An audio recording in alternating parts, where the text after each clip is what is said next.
So congratulations, your offer has been accepted. What are the next steps in the process?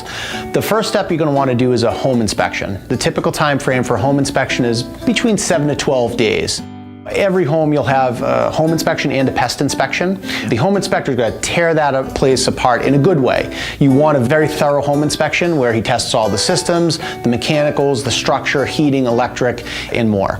You may also have follow-up inspections based on that. So if you need more time, you can certainly request or demand of the seller that you need more information on a particular item.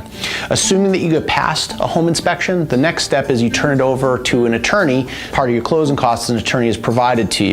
And they will create what's called a purchase and sale. That's just a much more formal contract. It can be anywhere from 4 to 20 pages, and that's something that the bank is going to need, and of course it's going to protect you during the transaction as well. After you've signed the purchase and sale, that's where you typically put down your deposit, which in Massachusetts can be anywhere from several thousand to a more typical 5% down payment.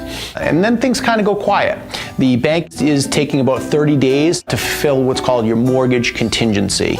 They're doing a lot of stuff behind the scenes. They're doing title searches. They're doing an appraisal to make sure the property is worth at least as much as you've paid for it. You're providing them documentation like tax forms and pay stubs, and they're doing a final credit check.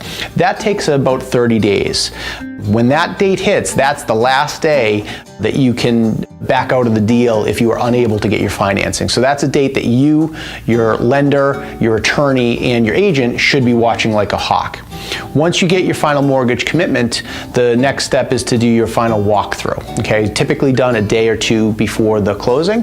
You got to take another walk through that house and make sure that it's vacant and clean and delivered in the condition that it should be delivered to you. Final step is the closing itself. The day of the closing, you're going to go to the Registry of Deeds or perhaps your attorney's office. You're going to sign dozens to hundreds of documents, at least an hour's worth of straight signing, and at the end of that they will record the deed.